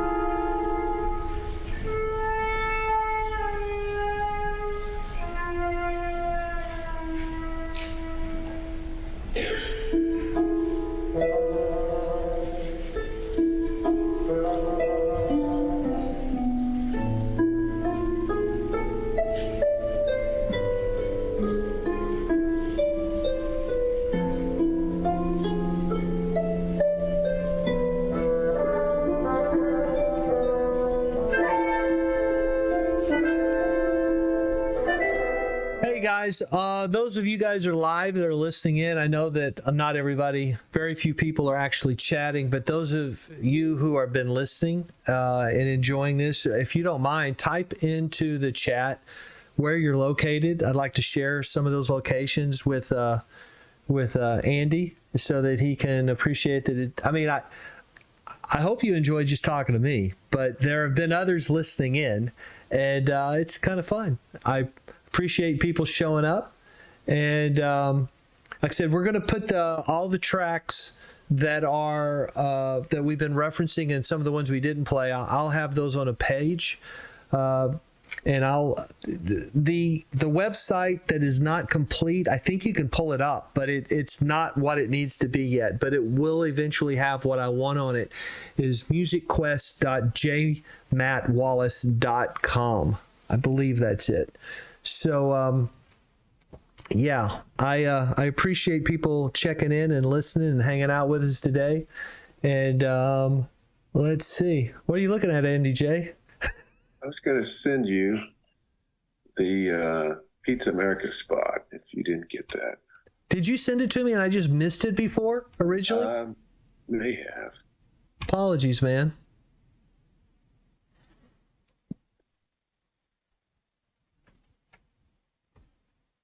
Well, that one is the first one that we ever did, and it's kind of special to me because my dad played accordion on it, and Yeah, I'm had looking played through the email. I'm not seeing it. okay, I just sent it again. He had played accordion, uh, you know, for tips on street corners as a kid, and it wasn't, he didn't enjoy having to. He didn't enjoy the instrument, and he didn't want to be reminded of those times, but he agreed to play accordion on the Pizza America spot. Anyway, it may be my favorite spot that we ever did. Sweet whole milk mozzarella, garlic breadsticks, spicy pepperoni, and hen toast dough. Since 1976, Pizza America has served the Abilene area. So come visit the Ambrosio family at Pizza America, 934 Mockingbird. Ah, the aroma of Ambrosio. Fantastic. Yeah, it was my favorite spots we ever did. It was fun. I'll add that to the stuff before I publish it because that's a lot of fun. So your dad didn't enjoy the accordion just because of memories. Is that what you said? Well, he didn't like the accordion as an instrument, but he didn't want to. He begrudgingly came up there. We did it on a Sunday afternoon, and we borrowed a mandolin from Caldwell Music and had to get it back there by 5:00. And my brother Michael plays some guitar, but he had to quickly learn how to play a mandolin. So he's playing. And the last thing that we laid down was the accordion. We had to get the accordion back to Caldwell Music. And my dad did it in one take. And we brought it back to the store before they closed. And anyway, that was fun. That ran. Sal liked that. He ran that for 2 years on the 5 at 5 every day on the rush hour traffic. And I thought that was cool. And again, it was a labor of love. I didn't expect anything out of it. I didn't get paid. It was just, as Dick and I joke a lot, it was another list of things that we've done in our career that really didn't pay us anything, but it was for the fun of it. I think that's something you and I have related well over time, even though we haven't hung out all these years. But I think you and I related on that. There's something about being proactive and doing it. You know what I mean? Yes. The doing of it is fun. Having it done can be fun. But just, you don't know if it's going to work, but you did it. And, as a composer in the vein that I write, I don't have songs that are pop songs on the radio. Most of the time you write something that gets performed one time at somebody's recital or wedding or whatever, and you never hear it again. But,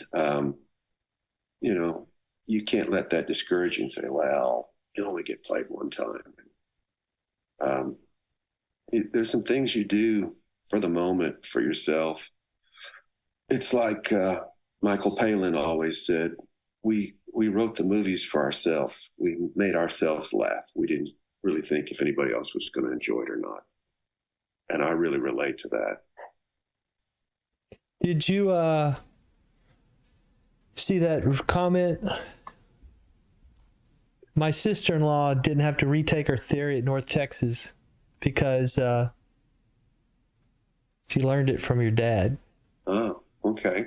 Did she clip out of it, or she was just able to get through it because of what she learned? I'm not sure. You'll have to get the rest of that from Dixie's mom. But tell me, okay, so we've been talking about you and your musical family. I remember your dad, and what parts do you think you got from him, and what parts were decidedly different than him?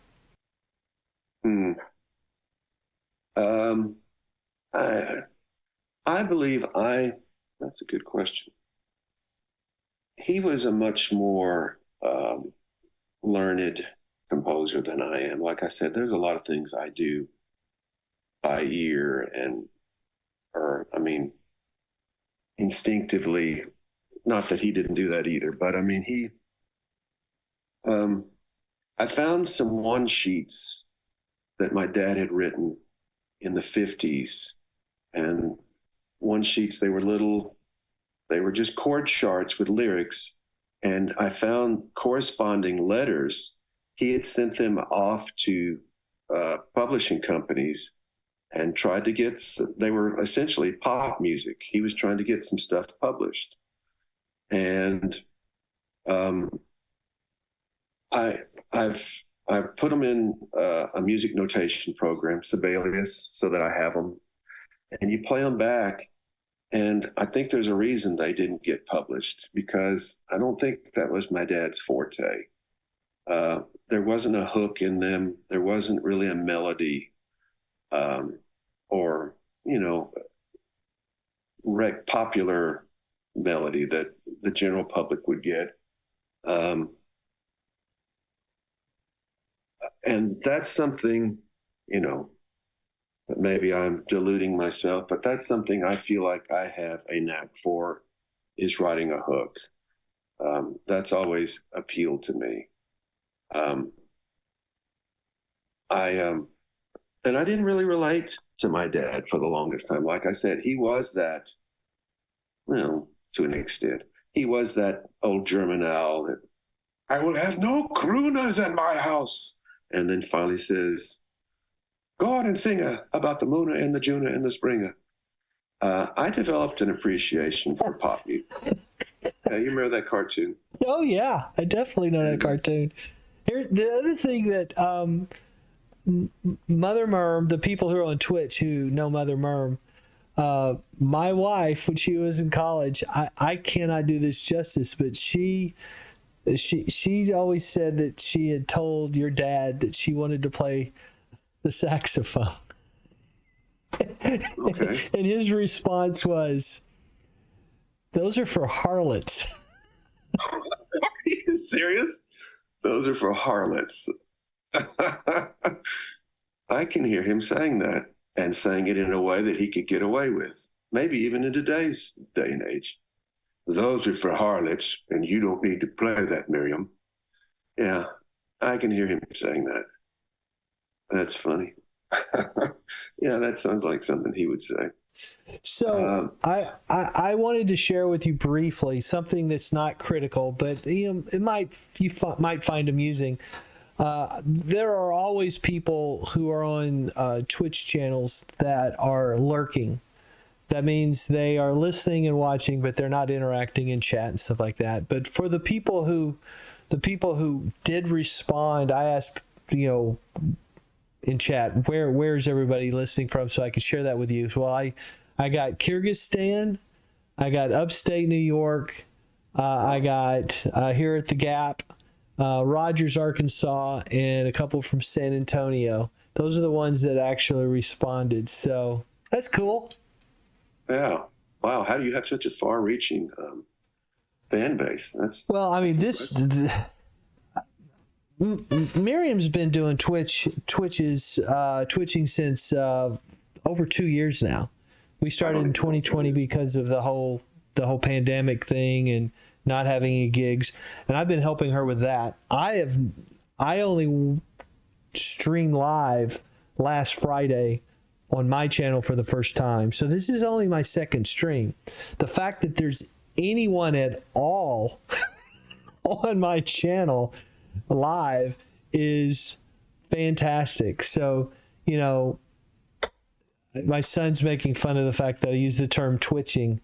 Miriam and I always call it twitching, and yeah, I don't know what other people call it, but I mean, that's just and twitching. Yeah, I don't know. So, but yeah, we've got some people here, and like I said, over time, once I'm going to publish this on the Music Quest YouTube channel, I'll clean it up. Like the part earlier when I was, muted, I can edit that out. The intro and the I can pull that off as well. And then we'll put it out there, and other people can listen to it later. But over time, I'm hoping that the people who are interested in music and people who make music and who really love it, I'm hoping that this will be of encouragement to them. People will find it interesting, and you are helping me at least start down this road. I don't know where it's going to end. It's definitely not financially driven. It's because I love interacting with creatives. As much as I want to strangle creatives half the time, I also, I can't help it. I'm one of you. I'm just not, the talented musician that a lot of people I know. So I know how to read music. I played the guitar. I played the piano at once. I used to sing, but all that taught me is voice. Say what? You have a good voice. I appreciate that, but no, not so much. The one thing that I would always say is that the fact that I have no vibrato, which makes it not interesting 98% of the time, is I can blend well in a choir. Yeah. But I don't really enjoy choir that much. That's the pop sound, no vibrato. And a lot of them do. Yeah, that not me. Like I said, I've developed an ear over the years as to what is interesting, and I don't qualify. I mean, you have to be able to listen to your own stuff and decide whether or not what you just did musically, arrangement wise, you have to be able to critique yourself, and I do. And I'm not saying I'm horrible. I'm just saying there are better options, and so that's why I quit trying to. So from a music standpoint, did you happen to notice at all? And this is me being proud of working through my inadequacies of as a musician. The music that played before things started. Do you remember hearing that when we were kind of waiting? I couldn't really hear it. That part of the feed I couldn't. That's right, because I still have the audio screwed up. I'll send you a link to it, or you can look at it after the. But I mean, that's something I wrote. That's something I put together specifically for the podcast, and it's fun being creative. It's just some people are better at it than others. That's all there is to it. Yeah. Well, I'm a big believer in doing your own thing. You don't have to be the most schooled person or, again, pedigreed person. Yeah. So before we took our little bathroom break, I mentioned a recording that you and I did back in the day that I was encouraged not to play in public so that you wouldn't have any backlash from your current public identity. Do you remember that? I do. And if you want to play, that's fine. I mean, well, I'm not going to because I don't have it set up. Okay. I don't even know where a recording of it is, but it's in my head. I can hear it clearly. Right. I let my son hear. Wait, have I let him hear that? I've let him hear a lot of my stuff. Maybe I haven't let him hear that yet. He's getting pretty broad-minded about things he watched. Dad, I just watched Breaking Bad. You watched what?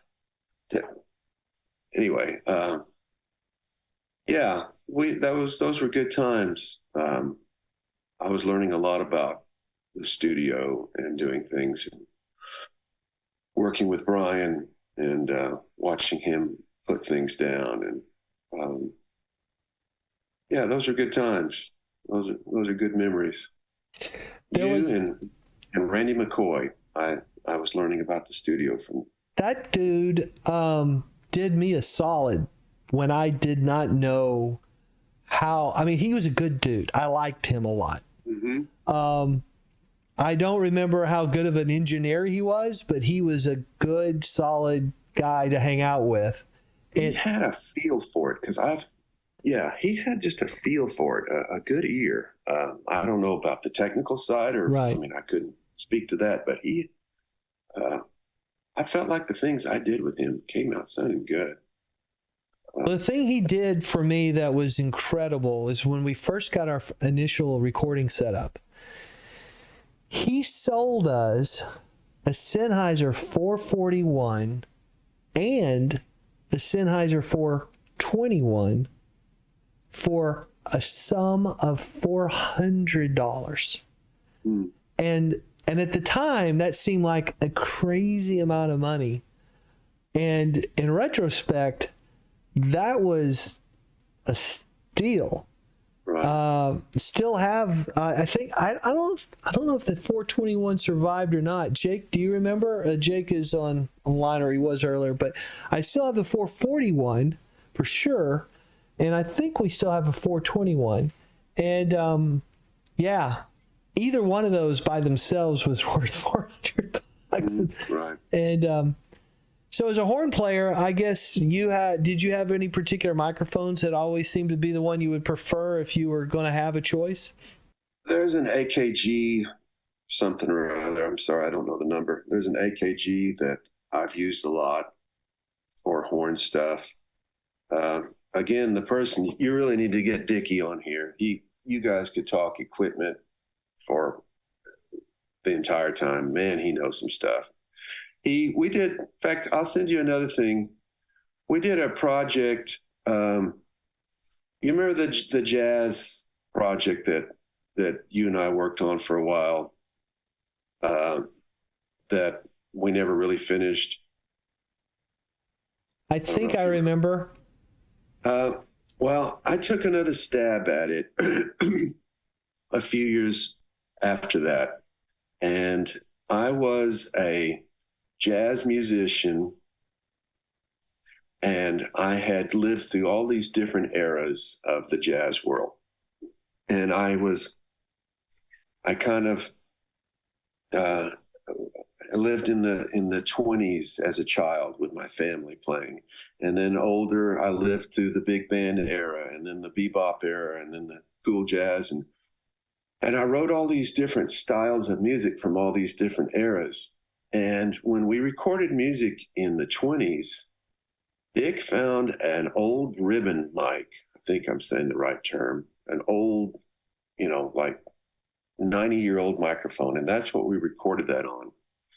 And I found a record it was an instructional record for kids on how milk goes from the farm to your table. But on the other side, to make the pressing even out when it went around, it said, "This is a silent groove." And all it was is, and we used that on that recording and put a little bit of sand on it. So,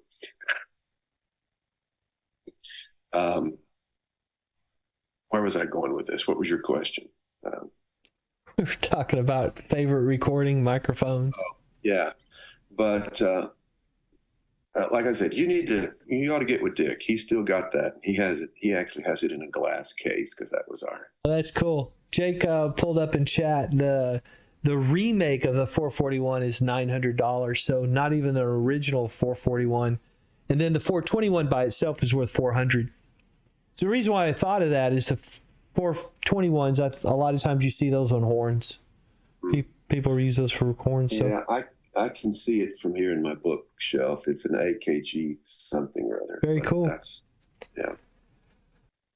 Well, Andy, I thoroughly enjoyed listening to you share with me things I didn't know. I followed you over time and from afar, but I definitely learned some stuff today that I did not know, and I really appreciate your life in music. And you got plenty of runway in front of you, so I thank you for helping me try to make this idea a reality, because I need somebody to talk to that music's a thing, and you are the poster child for that, buddy. Oh, thanks for wanting to talk to me. There are a lot more competent and capable people than me, but it's what I do. Music is just what we do. So in your current life, you are helping young people make the transition from hopefully not sucking horribly to sounding pretty good. Well, yeah, my job is I build players for the high school. You know, we are their farm league club, and um, all of those cliches. You're trying to help them learn how to be people while you're pushing them up. And I mean, I'm not gonna lie. This is my 30th year doing it, and it has changed. And this has been a particularly rough year. I think when we came back from COVID and everybody was shut down in their houses for 9 months, and we were doing online schooling, and I think we lost something maturity wise and socially and emotionally, and things have been. I'm waiting for things to get on the upswing again. It's been rough. I'll run into people. I'll go into the store and they'll see my teacher's badge. After work, I'll go grab something to take home. And oh, you're a teacher? How do y'all do that? How does that online schooling go? And I said, it doesn't. It doesn't work. With very few exceptions. We were just kind of filling time and just trying to make the best of it. And man, it was difficult. We got to get back on here. This is my 30th year, as I said. I was eligible to retire 2 years ago, but as I always say, I have a 16-year-old and a 14-year-old, so I need to keep going a little bit longer. Well, I'm sure they appreciate that. Yeah. I was 40 when my oldest was born. There was a woman at my school, and she said, "Oh, Lord, what were you thinking? You waited too long." Well, it is what it is. So how often are you able to perform as Andy Patterson, the trumpet player, not as the instructor or the example? How often do you get to perform much like that nowadays? I do a lot of things around Christmas, Easter. You know, those are the busy times when they need players. There's some times in the summer. My wife really is the one that she still plays with the Abilene Philharmonic. And she started when we first met 23 years ago. And 23? Yeah. And she'll say, it got hard when our oldest was born and she'd have to leave. And I was, I'm not going to lie, being single dad it was a learning curve. I had to learn how to take care of him and all the stuff that you got to do. And she'd say, maybe I should quit. I said, no, you hold on. Gigs are so few and far between. Hold on to this. We'll get through this. And yeah, she makes a little money doing it, but it's what, it feeds her. We have to do all of these professional development things as teachers, and there's a certain number of hours that we have to do. But very seldom are any of those anything that enrich me or feed me professionally. There are a lot of things that check off boxes for the district. Yes, we have completed this training this year. Yes, we've done this. But there's so many things we do on the side that are not recognized generally or observed or even appreciated that feed us professionally, that feed our soul, that we're going to hold on to, that at the end of the day, they make you a more full person. And whether they are recognized by district guidelines or not, those make me a better teacher. And so, yeah, again, to answer your question, I don't play as much as I would like to. I do a lot of Christmas stuff. We play every Easter.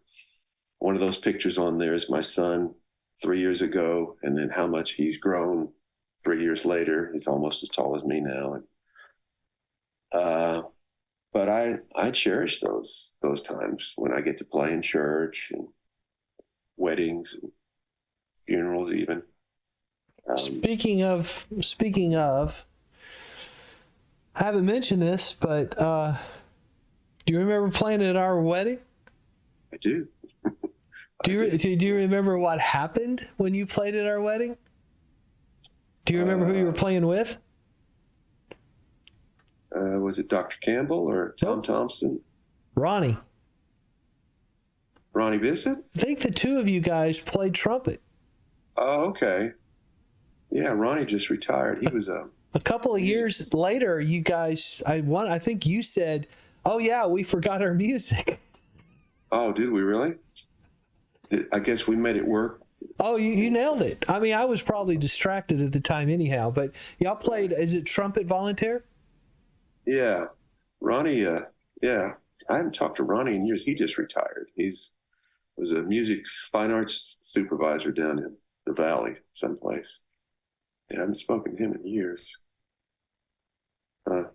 You just got lost in a flashback. Yeah. You could see your face just kind of. Mm-hmm. Yeah. Yeah. That was crazy. Our wedding had an insane number of musicians in it. There was a lot of talent there. There was a lot of talent there. Yeah. I've spoken about the Mixon family for years. I said, there is a family from Abilene that you wouldn't believe the depth of talent that they have. All of the boys, all the girls. And really, I was lucky to be around them, to be in school with them. Well, for those of you who do not know my wife's maiden name, he's referring to Miriam Nixon, best known in Twitch land as Mother Merm. Mm-hmm. Yeah. The talented family. Wow. We just got two old guys reminiscing pretty fast. Yeah. Powerful Jedis, are they? Yeah.